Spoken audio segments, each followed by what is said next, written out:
last episode, we've discussed loneliness and how during the pandemic it was hard for people to face themselves. So, talking about loneliness and why are people so scared to face who they are, what they think about themselves, and being lonely? Where the fear comes from? Well, I think that there are many angles to that fear, but historically we've been living in tribes and groups of people, and that was our safety zone to not only survive but continue life and continue our species, and that probably sits in this primal brain. But then we evolved into different models and types of societies that some of them allow or in a way motivate people to be more independent or self-sustainable, incentivize that in different ways, and uh, that's becoming more popular in the Western world. But on the other hand, we still have that strong need for belonging, for collective, and I think spiritually we're all like small, you know, pieces of the same puzzle, and we're all connected. So, but before being connected to anyone or anything, you need to understand where your energy, where your lights, where your positive thinking comes from, and for that you need to really discover yourself, uncover yourself, and face yourself. But that's a multi-layered exercise which requires a lot of self digging in a way, and for most people, for a lot of people, they just don't need that, or they're not uh, open to invest that amount of effort, time, and energy into such exercise.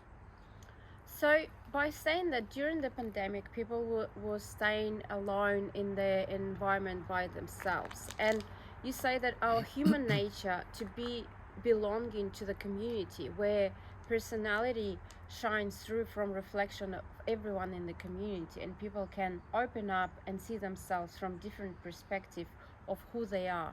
So when they're facing the being themselves, they don't have that community and people around them where their human nature comes through and they reflect on themselves from different sides. Yeah, well, people were locked away from the opportunity to get into external connection in a way. Yes, they had more time and space to delve into themselves, but still, we need to share that. Even if you're a pretty strong and motivated person to deep dive into yourself, you want to create connection out of that knowledge, out of that experience, and build trust, as we said in the previous episode. Through that experience with someone you trust or believe, and essentially it was an interesting broken chain, because we were locked into our home spaces, and we were kept away from physical interaction, proper physical interaction with the community, with the sense of belonging. So even if somebody would be able to discover themselves, for instance, a single person, there was no clear, allowed pathway to connect with some other physical being, unless you have a pretty strong bond in the family or in relationship, and you're in that relationship. But a lot of people ended up being single in that situation. So they were, they were put into this deep loneliness and fear. And even if you're doing some work on yourself, it's really hard to maintain that belonging and connection while you basically not allowed by the government. So, going through that deep transformation during the lockdown when people were facing themselves and they couldn't reflect on their personality through family or friends or any community around them, they didn't feel belonging, and they had to go through a stage to facing their shadows, and while you're doing that you understand what's the reason you are here, what's the reason of life, and by facing it the fear of loneliness would come up. So what are the reason people are going away from facing it and trying to jump into normal life again, back to normal? Well, I think first of all, as I've said in the previous episode, that's a pretty hard endeavor and exercise to to take, and it just brought me to the thought that when we even discover ourselves deeper in a way, we need society or we need external world to reflect that new knowledge, that new layer of awareness that we uncovered, and for that we need communication. We need collective. We need to meet people, and interact, because you can look at that as a mirror that reflects what you've done to yourself, and then society is this sort of sandbox where we can actually try new things and through that discover also our internal world.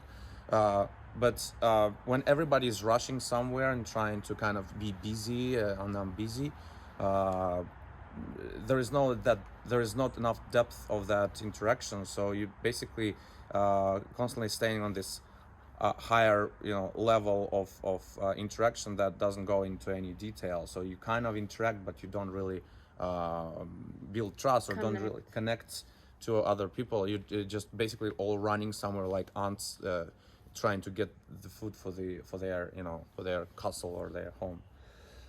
So then, from facing loneliness, then running into being busy, we come to the understanding that there should be a balance between getting into the busy life and have time to reflect on who you are, at the same time to find that connection where you understand yourself and then you have opportunity to reflect with the community around you, with people. So why do you feel like people need that reflection? Why do they need to speak up and talk and feel connected?